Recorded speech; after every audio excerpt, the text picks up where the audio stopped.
Hello বন্ধুরা, আমি Mrs Tapasi. আমি আর একটা নতুন ভিডিও নিয়ে চলে এসেছি। আশা করি আপনারা সবাই খুব ভালো আছেন। লাইক, কমেন্ট, শেয়ার আর সাবস্ক্রাইব করে পাশে থাকবেন। আজ সকালে স্নান করে এসে দেখি পতিদেব এখানে মাছ রেখেছে। তো মাছ কাটা আমার জন্য অনেক কঠিন কাজ। তো তাড়াহুড়ো করে রুটি বানিয়ে চা রুটি সবাইকে দিয়ে এখানে মাছ নিয়ে বসেছি। এই যে মাছগুলো কেটে নিয়েছি, অনেকক্ষণ লেগেছে। এই নুন হলুদ মেখে রেখেছি, এই যে ভাজা করে নিচ্ছি।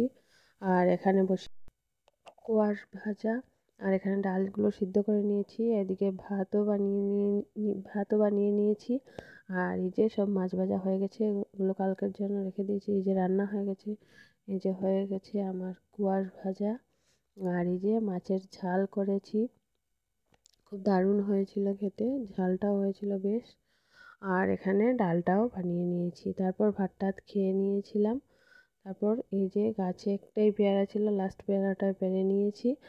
আর এখানে কোকাকোলা এনেছে, তো সন্ধ্যার সময় এটাই খাবো সবাই মিলে। আর অল্প কিছুক্ষণ পর পেয়ারাটাও খেয়ে নেব। আর সন্ধ্যার সময় আর চাটা বানাবো না, এগুলোই খেয়ে নেবো তিনজনে, আর কিছুই খাবো না। আর এই যে বাকিগুলো রয়েছে ওগুলো আর্য, বাবাই আর শায়নকে দিয়ে দেবো। এখানে বরফ দিয়ে দিচ্ছি, কারণ ঠান্ডা এমনিতেই, তার উপরে আরও বেশি ঠান্ডা করছি। আর আমি না, যদিও পতিদেব বলছিল বরফ দেওয়ার জন্য, তাই জন্য আমি সবগুলোতেই বরফ দিয়ে দিচ্ছিলাম। আর আজকের ভিডিওটা এখানেই শেষ করছি। টাটা, সবাই ভালো থাকবেন।